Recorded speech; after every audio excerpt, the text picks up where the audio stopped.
to take this one by storm by using all of that aggression. But, ladies and gentlemen, we're not wasting any time. We're hopping straight into Champion Select here, and Udyr going to be banned away from the Bangkok Titans yet again today.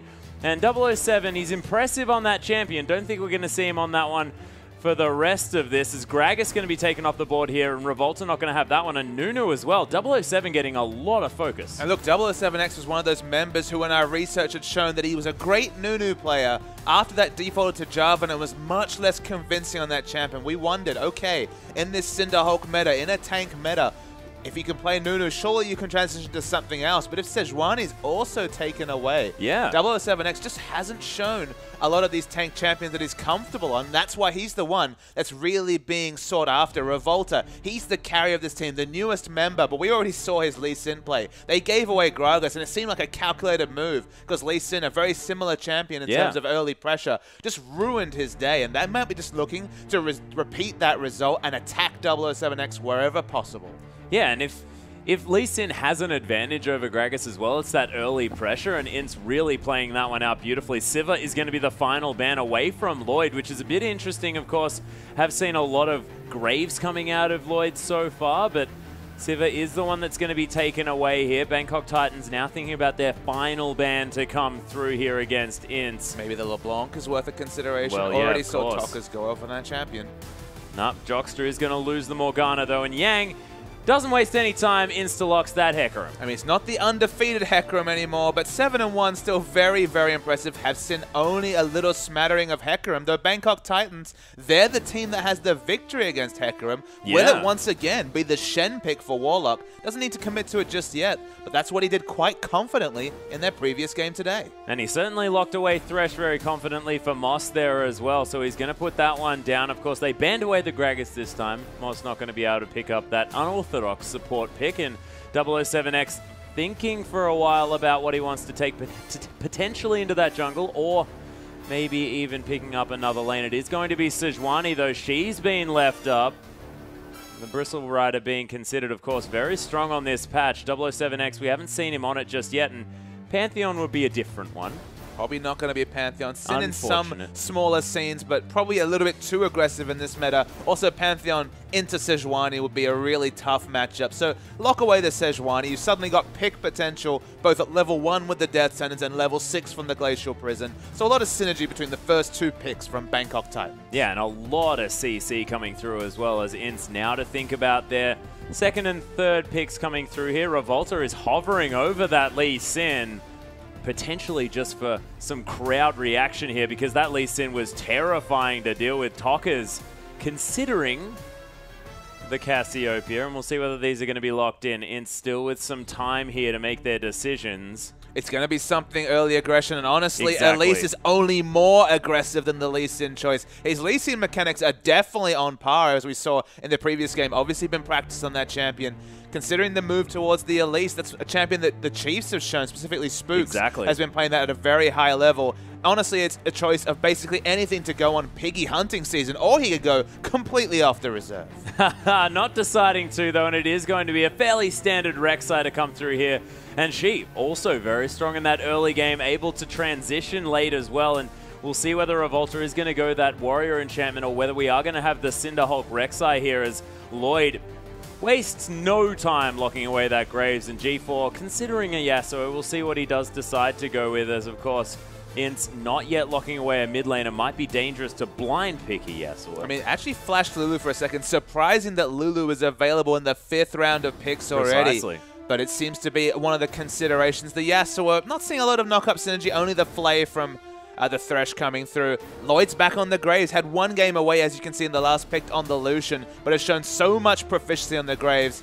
We're never going to forget the flash buckshot when he was able to happily use the quick draw. Who needs an animation? Just get in there and kill people, and that's the way he goes with the Graves. Yeah, flash buckshot, and then he can feel free to use that quick draw for whatever else he feels. He's just conforming to the meta. Remember, quick draw can't be used offensively, so just flash offensively and then quick draw defensively. Yeah, exactly. And quick draw also, you know, takes a little bit too long. Is Maokai going to be locked away here from Warlock potentially? Interesting. It's very interesting that he's actually taken the Shen into Hecarim matchup once today. He's done it in the past. Now moves over to Maokai, better in a lane swap situation, but certainly Doesn't necessarily have the same global impact. Of course, not many can with the likes of Stand United to match that ability. But in a 1v1 is going to struggle. It's just interesting to see. It feels like there'll be a time when Hecarim can just disregard the Maokai and split push freely. Yeah, I'm quite confused about that Maokai pickup myself as well, because Warlock showed so much proficiency on the Shen, and sort of conceding to a Maokai seems interesting, but we'll see how it does work out, whether the Bangkok Titans have a different strategy in mind, as Tokka's thinking about taking away a LeBlanc here, and Joska with an Alistair choice, and that would be very fun, but not deciding to go there. Looks like it will be the Leona locked in, and that is a very high CC INTZ lineup with a lot of early damage coming through from this LeBlanc. I mean, it's a battle of the mid-game. You got very early mid-game power spike carries like Lucian versus Graves. LeBlanc now go for the most aggressive, or most reliably aggressive assassin on patch 5.7. You got the late game insurance of the Hecarim. Could be a Cinderhulk or a Warrior Rek'Sai. We don't know. One of those errs more towards the mid-game, more towards the late game. But I mean, there's plenty of mid-game power on the likes of Bangkok Titans. The only real strategic hole is who's going to deal with this Hecarim in a split push capacity, in a team fight capacity. They have a lot of CC, but so far only burst damage coming from Graves. How do you choose a high damage champion that lanes well against LeBlanc? That's the question that Bangkok Titans need to lock in, and they've only got 15 seconds to consider it. Yeah, G4, if anyone can get a whole lot of damage down against LeBlanc, it would be G4, and they're thinking about a Cho'Gath here. That makes their lineup super tanky. It's super tanky. Maybe you can get over a mid-game hump, but it's not a lot of late-game damage coming out here, Atlas. You got basically burst coming through. Have you seen a full damage Cho'Gath? It's burst damage, sure, but the sustained damage. Lloyd has already done incredible things on the Graves. You have to feel like Bangkok Titans are looking for a mid-game snowball to come through to start getting the control over objectives, really start rotating well. Because in the late games, it feels like INTZ, they just have multiple strategic options. 2 split pushes with the likes of the Void Rush coming through from the Rek'Sai. And Bangkok Titans damage so gated around burst that once that burst goes down, if there's a QSS, if the Banshee's Veils come through, it just feels like really going to be ignorable damage from Bangkok Titans. Yeah, well, we'll see whether they can make it work. Of course, if this massively tanky lineup gets ahead at any stage, you have to think the game is going to become very, very hard there for INTZ, considering the fact that Bangkok Titans can just basically tower dive at will with so much extra tanky statistics. But you're exactly right. They don't look like they have all that much damage moving towards the later stages of the game. I mean, in terms of game plan here, I think INTZ will do basically flashback to the Besiktas game. Yeah. You've got LeBlanc and Rek'Sai, such a strong early game dueling or skirmishing duo. Get in the face of Cho'Gath and Sejuani. Sejuani in particular looks like a free kill when you have so much early damage and maneuverability coming through from those two champions. And Cho'Gath, especially in the early levels before he can either build up CDR or a big stack of AP, you just flash away or you dash away from his abilities. They're quite predictable. The Rupture has that cast time. In general, you can out-rotate the Cho'Gath, and sure, LeBlanc doesn't have 1v1 kill pressure on a Cho'Gath most of the time, but that Sejuani in particular already wants to be farming up to 6. Don't give her the chance. Get in her face. Already saw excellent counter jungling against a Gragas. Same thing with the Sejuani. Yeah, that's right, ladies and gentlemen. We are going to have a pause moving into this game, so we're going to just chat about the team comps just a little bit more before moving into this one. As you can see, the players getting ready to get onto the Rift. But you're right. Another thing I want to bring up is the fact that, you know, INTZ have focused a lot on that early game, and having Cho'Gath be so immobile there in the mid lane as well really paints a target on his head, you have to think. I think what I want to see coming through from the Bangkok Titans is the lane swap. Already shown a proficiency in that. Isolate that mid lane matchup, because as we mentioned, the one thing you can say is that Cho'Gath, from level 1, but as the lane goes on, not a lot of kill pressure coming through from the LeBlanc. You can harass him with auto attacks. You can get in his face in early levels. He has to get in melee range. Usually just takes the Vorpal spikes level 1, starts auto attacking to get some stain going. You can really punish him then. But the more health he gets naturally from his ultimate and just his natural itemization. Might be Athene's, might be Rod of Ages, depending on what power spikes he's looking for. Maybe Athene's just to not be opting too much into the late game, a bit more immediate power. Because there's not a lot of kill pressure there, free up the Thresh for roaming. Get the Graves in a good situation to rotate with BF Sword, then looking for the 2v2. It feels like the lane swap, isolating, get the jungle follow just to make the Sejuani a bit more safe. Because if you just go for standard lanes, Revolta's already shown you don't need much introduction to go for open season on invading junglers when he has a skirmish advantage. And Rek'Sai versus Sejuani, it's basically the ideal tier 1 early game jungler versus the tier 1 late game or scaling jungler. Sejuani wants to get scaling up with the likes of the Cinderhawk, build up the health stacking. Going to be much harder when you got Sejuani and LeBlanc right in your face. Well, we'll see how it works as, ladies and gentlemen, we are on to the Rift. INTZ taking on the Bangkok Titans. Our top of the table clash moving forward here, and we'll see where the Bangkok Titans are going to take their first loss here in the International Wildcard Invitational. And so far, looks to be a relatively defensive start for both teams. And on the other side, INTZ, they want to go 3-1. They would then be the top-ranked team because, of course, they would have a better head-to-head than the only other 3-1 team, which at that point would be the Bangkok Titans. You know, a lot of questions raised after losing their first game on the Rift against the Chiefs. There's a lot to play for both these teams. 4-0, Bangkok Titans realistically will be about 1 win away from having an 100% chance of going through to the knockout stages. Yeah, and to have that already this sort of early on in the stage is just ridiculous, but we'll see whether they can do it. Sort of the runner-up team to come through from the Southeast Asian region. And they are at the top of the table, looking fantastic, undefeated thus far. We'll see whether INTZ is the team that's going to be able to bring it to them, as Macau and Josko looking to start here on the Krugs. And it is going to be Revolta hanging around the red buff. We'll see whether he's going to tunnel under there and actually start off at those Krugs, or whether he's going for a red start, and we're going to have a slight experience advantage here on the bottom side for our INTZ lineup. A surprise that does look like standard lanes are going to break out Atlas. They're not going to make the Hecarim accountable for his lack of flash start. Maokai only really going to be able to split farm in that lane. They are going to have a situation where Sejuani can be invaded by LeBlanc if she puts it in, or just by the Rek'Sai, who have a natural skirmish advantage in early levels. To me, it's dangerous to go for the standard lanes. It feels like they play best around the lane swap coming through due to the Bangkok Titans, but they never went for any early invades. We didn't see any early warding, so this is the result. We get purely standard lanes. At least on paper, looks like that does help the Brazilian team here. Purely standard lanes, but of course the INTZ lineup will have a slight experience advantage. Only a couple of creeps need to be taken before that level 2 is going to be hit, and for a Leona, that is terrifying as things may explode here on the bottom side. There's level 2 Zenith Blade immediately followed up by that stun coming through as Lloyd getting taken down very, very low. Joska, though, nice follow-up damage from the Bangkok Titans. They do answer back nicely. It's still an optimal trade, though, Atlas. Of course, Leona's going to have more potions. They're going in again. Yeah, that is another Zenith Blade to land. Shield of Daybreak there as well, as Lloyd gets a little bit of damage back, but not too many more times that Joska can do that, running out of the potions. Yeah, what a crazy punishing lane already from INTZ. Got that quick level 2, not respecting the experience advantage that INTZ had already built up and getting punished. And Revolta, he was all over the map in their game earlier today, and he's peeking around mid to see what he can get done. Yeah, is going to be answered here by 007X, who also had a lot of presence early, even on the Nunu that he was playing earlier on today. Not necessarily with a whole lot of kill potential, but definitely presenting himself a little bit more than other Sejuanis would. Of course, you go down very, very low on that first clear.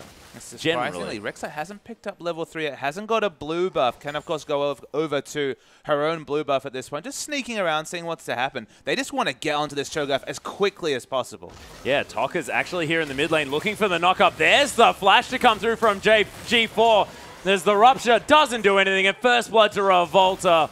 And I'm getting a few nostalgic moments here, Papa Smithy. It's very reminiscent of our first game today when INTZ just completely blew away the enemy.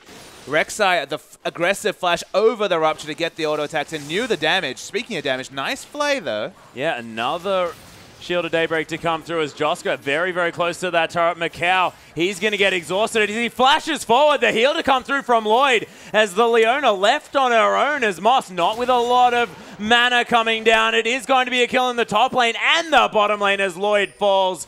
They do answer with the Thresh kill onto Leona, but having a kill on your AD carry and your enemy AD carry dead, definitely going well. And I don't know how Yang picked up that one. A solo kill on the top lane, of course, has the combat summoner, doesn't have smite, has the ignite. But that's crazy. No kill credit to any junglers.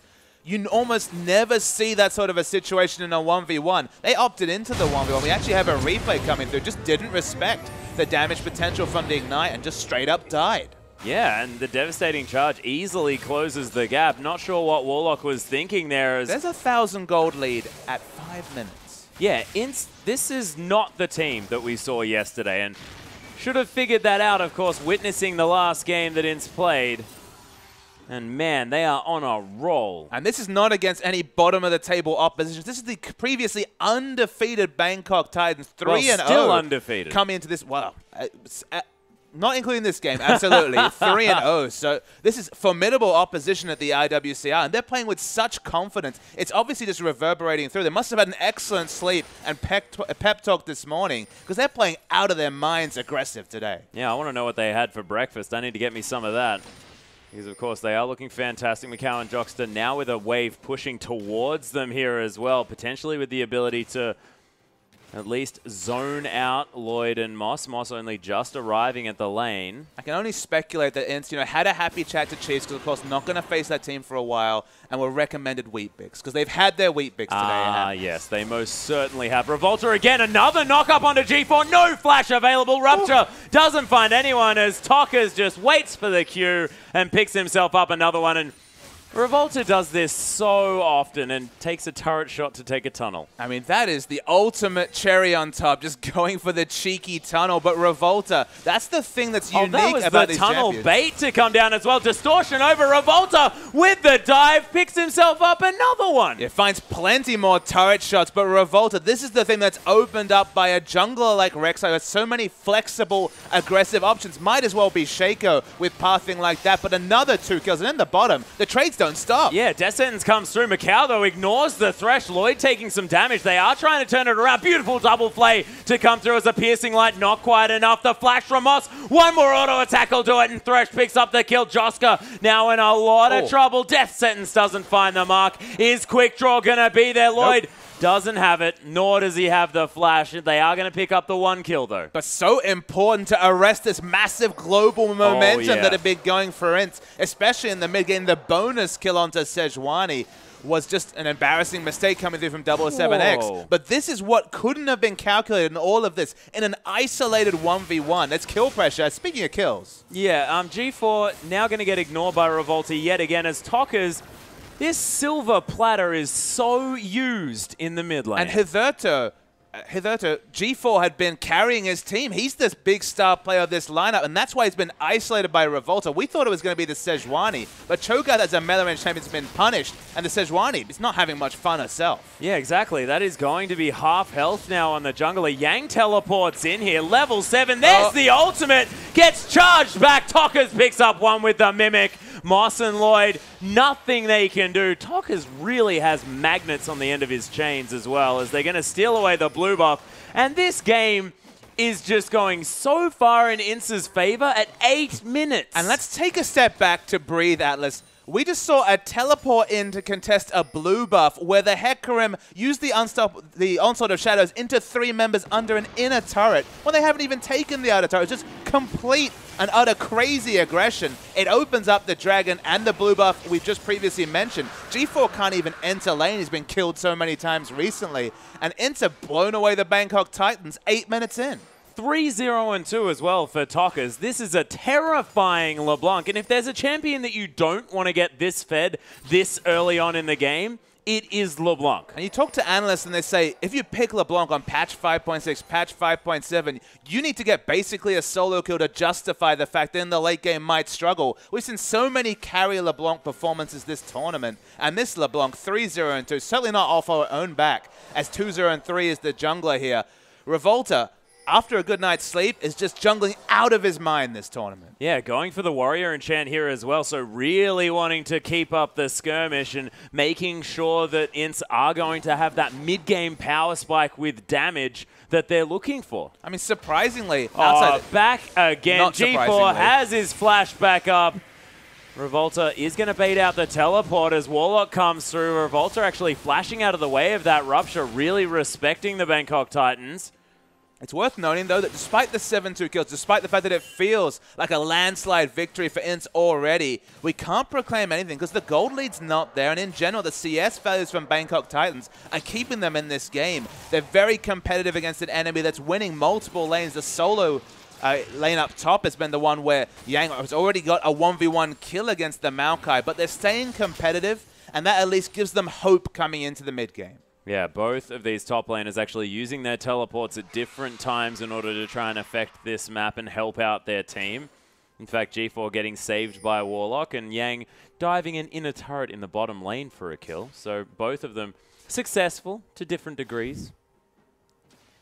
Relative success is all we can talk about in this game. Of course, the teleport for no kill credit is on some level a waste of a summoner. Cannot match the teleport from Hecarim, so opens up Dragon Pressure coming soon. Tokkers already has a Snowball Athenes against just a Negatron Cloak from G4, and that's maybe the starkest example of the advantages that INTZ's crazy aggression has opened them up. Yeah, crazy aggression is not an understatement at all, Papa Smithy. This team really probably the most early aggressive team that we've seen so far. Oh, the culling coming through here. Lloyd tanking that one up, pops the heal as Joska's going to get flayed back. He still has Flash, so he's thinking about his trademark Flash Buckshot, but doesn't quite have the range. Yeah, not quite in there just yet as the Bangkok Titans going to continue to push down this bottom lane. And if they manage to take down this turret, that is going to be that gold lead almost evaporated as the Bangkok Titans managing to grip onto this game. But Warlock in a lot of trouble here on the top side. Chains land as it's getting tanked up by the Hecarim. Yang is going to have to move out of the way here as the Ignite's ticking down. Warlock very tanky now with the Bummy Cinder, but Tokkers picks up the kill. The last auto attack not going to quite be enough, as in fact the passive is going to tank up the minions. G4's there in the top side as this bottom lane outer turret is going down very, very low. Cho'Gath, though, very slow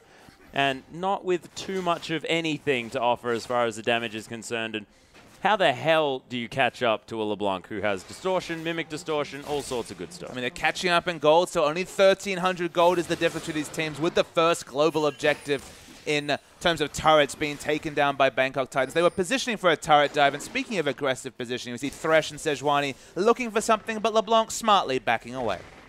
Yeah, LeBlanc very, very low, of course, taking up that turret to about single-digit health. G4 now going to get some spare time with this mid-lane outer turret. Revolta coming through just to try and protect that one is going to be successful.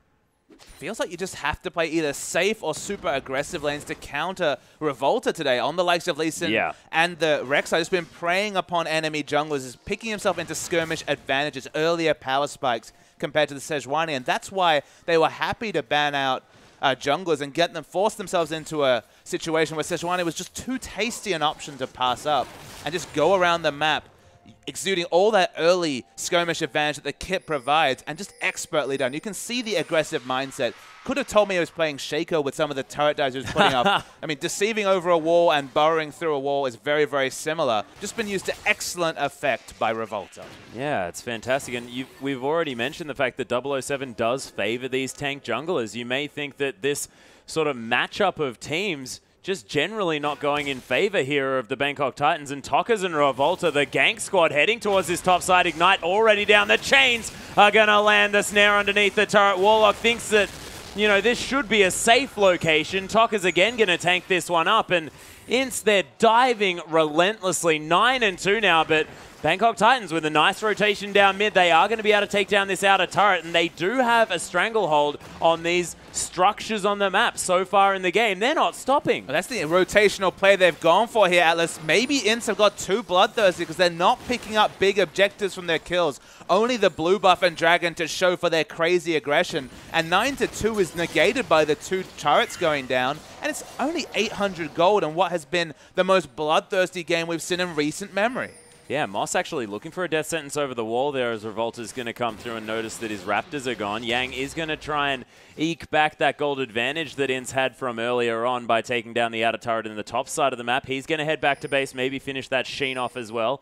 May need to, you know, sell one of his consumables that he does have there in his back pocket. Is going to do so, and we'll see what he does buy. Sheen does come through as the combo comes down onto Lloyd.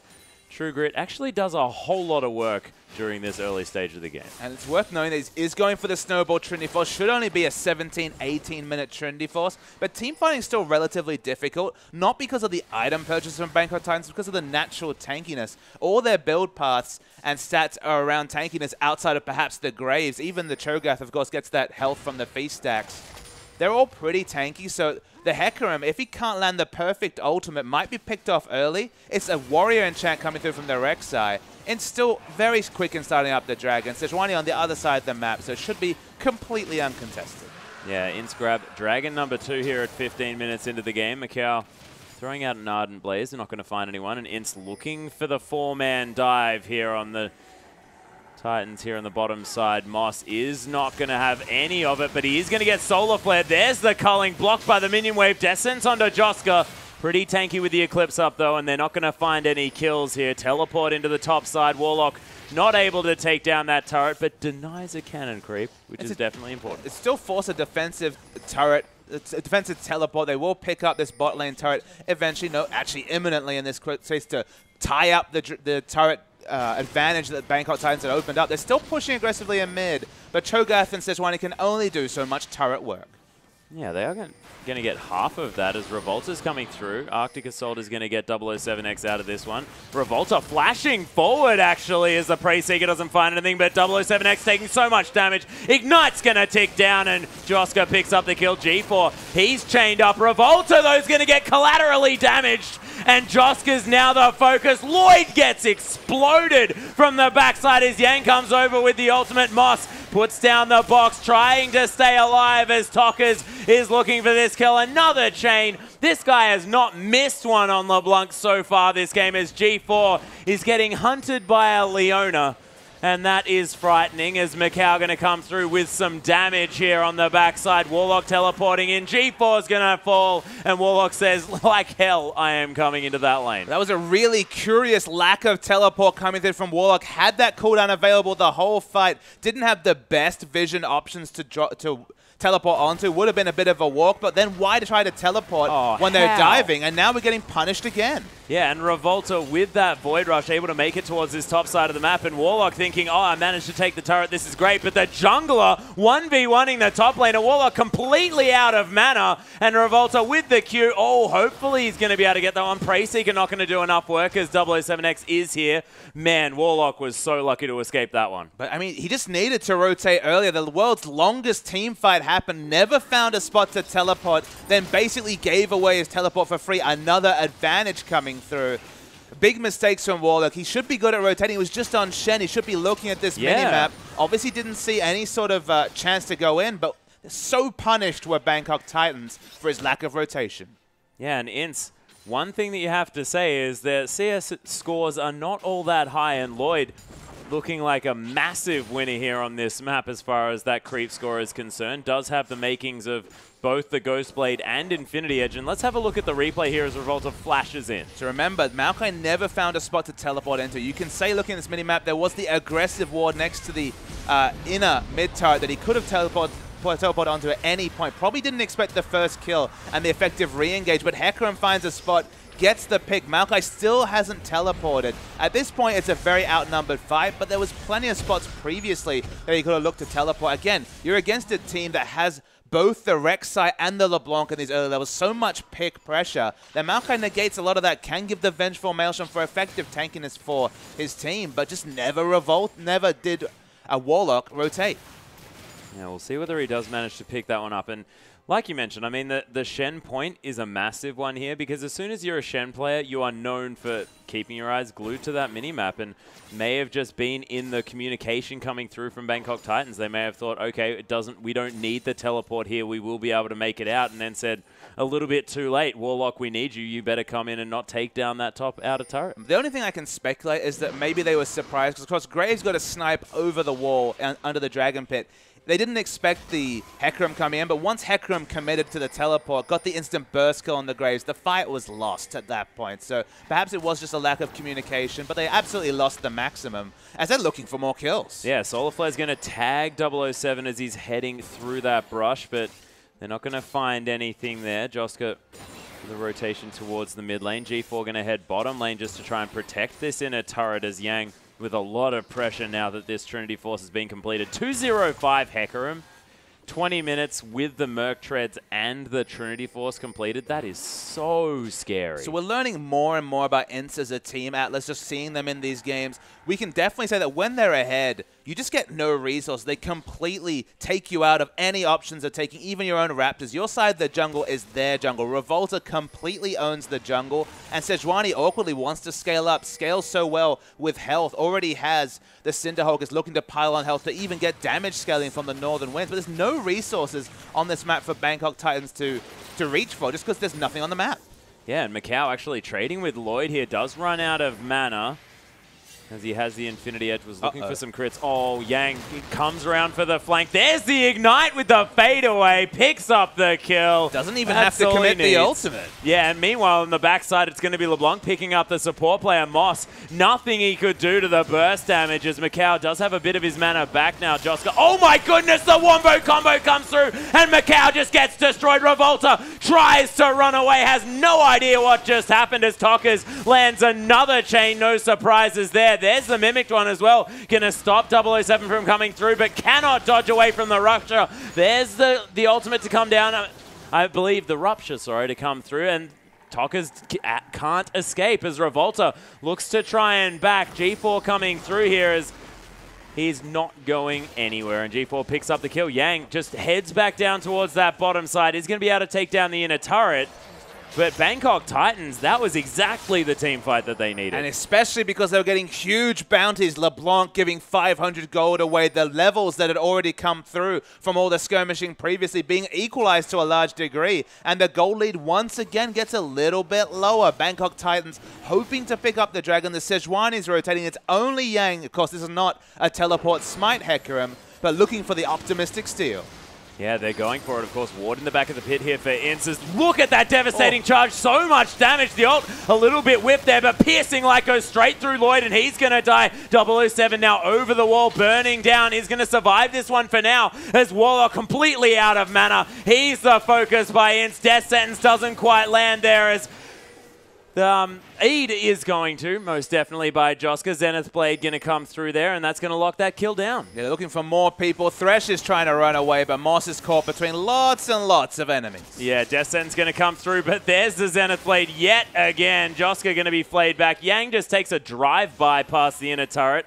G4 not going to find anything, and INTZ are just playing with their food this game. INTZ just have so much mobility, and that's the big issue here, is that you mentioned the fact of, will the immobile Cho'Gath be punished? And he's been punished from, what, level 2, level 3? No end. The game is being played around a mid lane Cho'Gath as if he was a Nasus farming happily in the top lane. He's the mid laner, but with his not unreliable skill shots, with his lack of mobility, he's just been able to contribute basically nothing apart from that sick wombo a couple of minutes ago. Yeah, and of course, when you do have Glacial Prison and Rupture available, I mean, that's a lot of CC to come through, not to mention the fact that you can Feral Scream onto them as well for all of that silence, plus the burst damage, which when you do have the makings of either how many Luden's times Echo can you or, recreate that sick wombo? It came off, it was great. They got 4 kills, they got bounties. It's just in these more unorganized skirmishes, when they've already got a ward disadvantage, when the minion waves are being consistently well prepped, and this is INTZ, who even in their loss against the Chiefs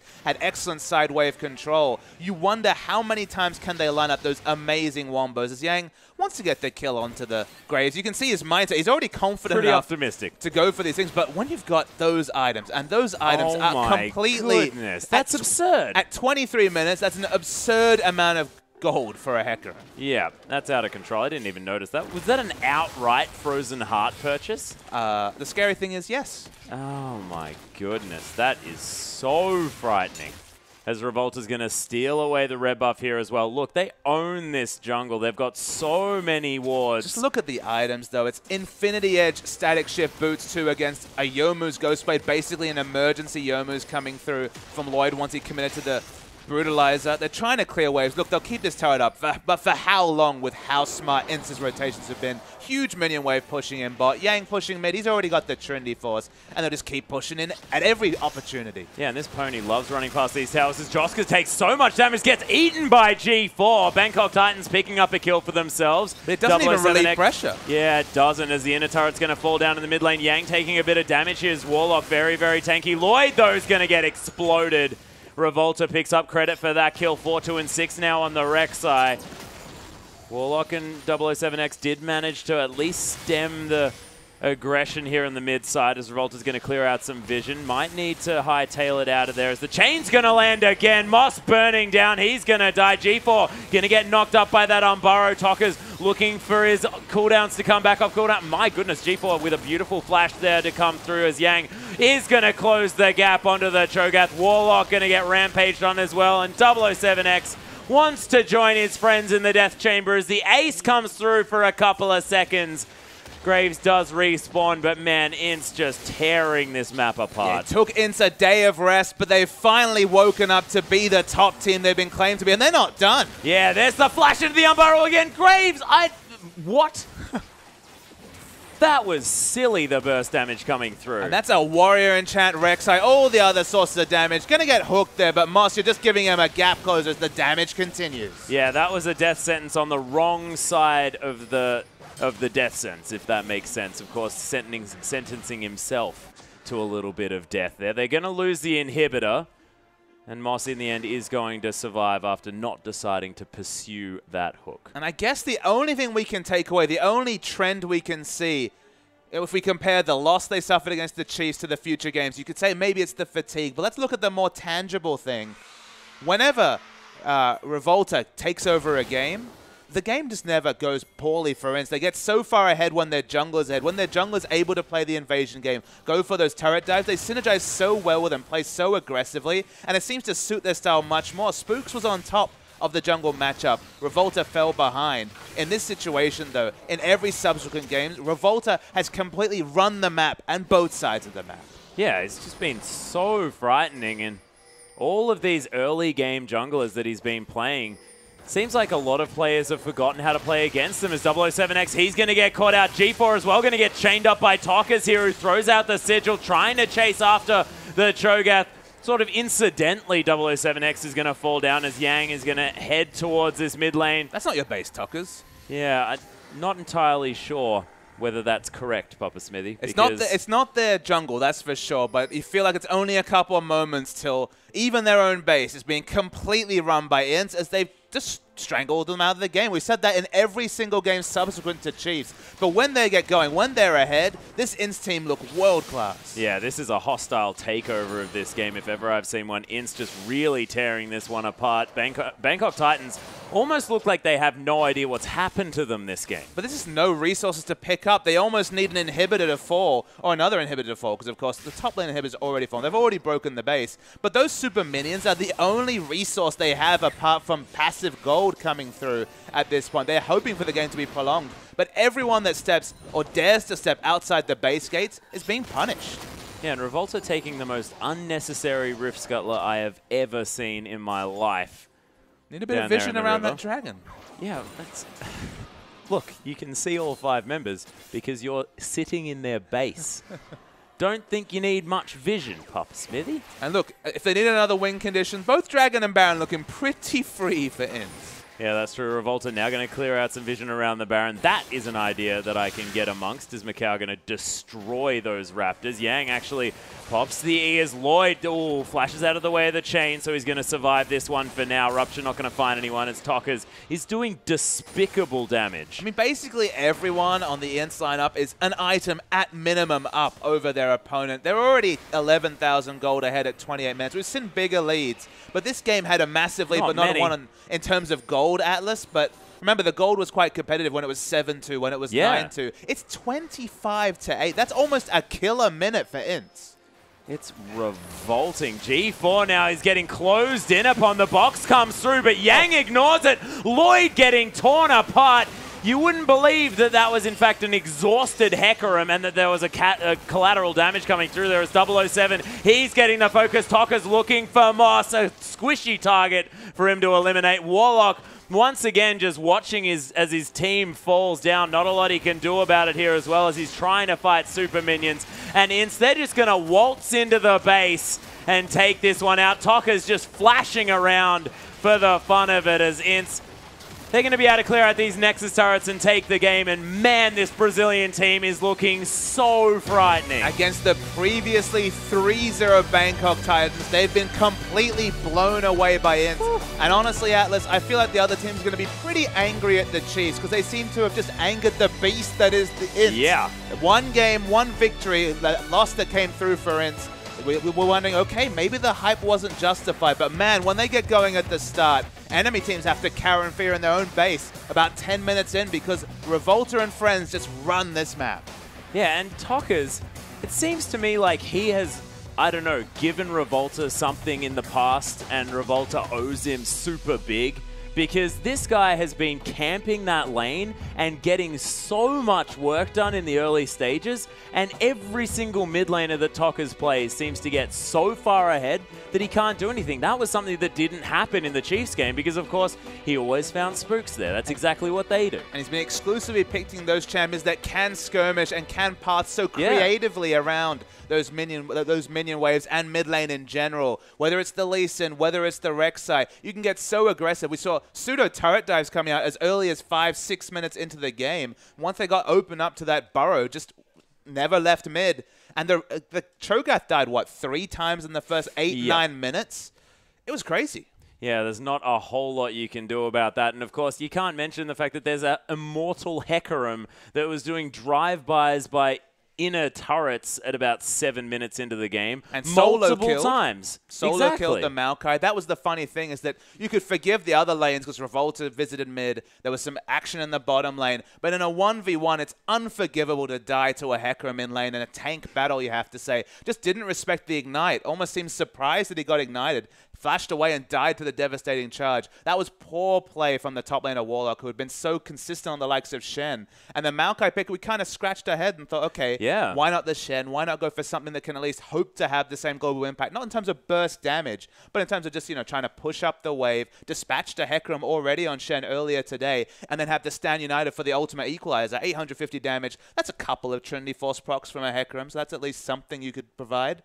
But unfortunately, the Maokai was blown away in a 1v1 sense, and just in general, they've now got that claim. They're now top of the table in the IWCI. Yeah, and just a massive sort of show of why they were so feared heading through here as well. And we're going to have a replay. Let's just demonstrate the Brazilians' prowess in the aggressive portion of the game. This is right towards the end. You can see already 19-8, already 3 dragons, already 7,000 gold lead. We're going to start pushing towards 10,000 gold lead with this particular fight. If you look at the minimap, Lucian and Hecarim have been pressuring the bottom side of the map, so they're not necessarily grouped. But the picks are going to come aplenty in this particular skirmish. We'll roll the tape.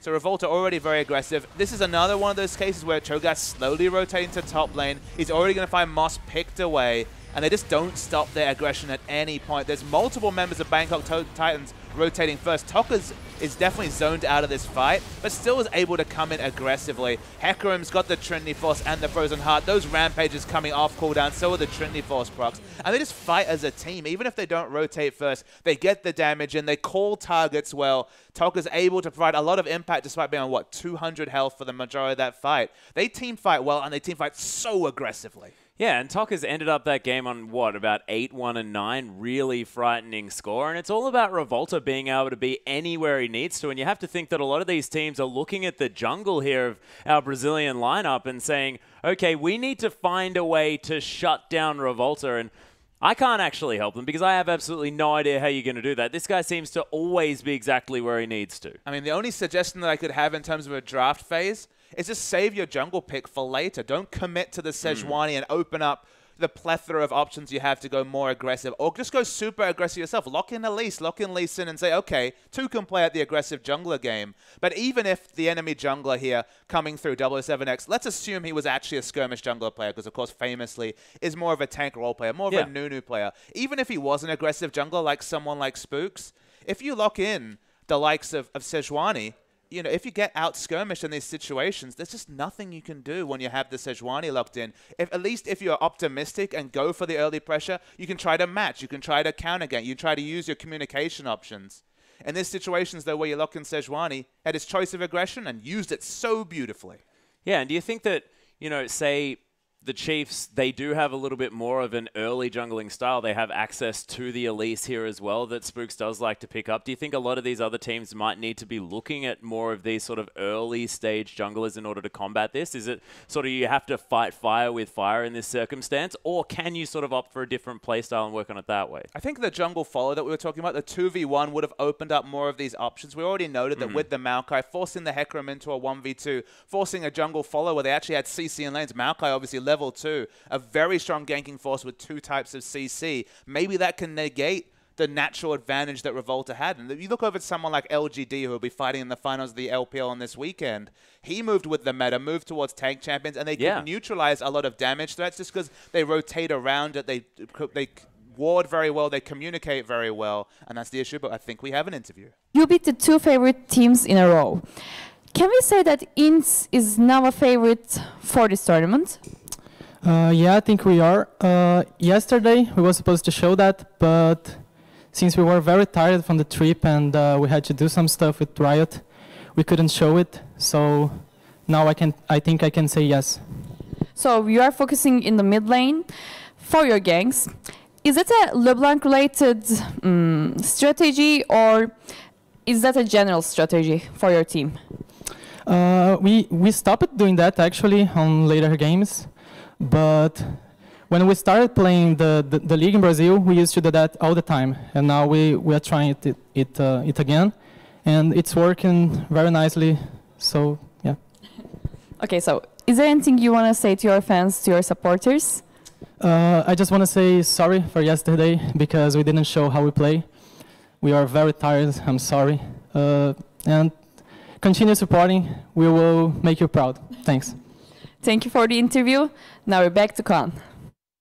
And yeah, I think he's definitely started making them proud now. The performance here of INTZ so far, today especially, has been so impressive. They've woken up the sleeping bear, Atlas. That was the analogy I brought up, and that's the only way we can confirm it, because INTZ have blown away 3 teams consecutively. Yeah, terrifying. But ladies and gentlemen, we still have more International Wildcard Invitational to come. We're going to have a short break, but we'll be back with the next game.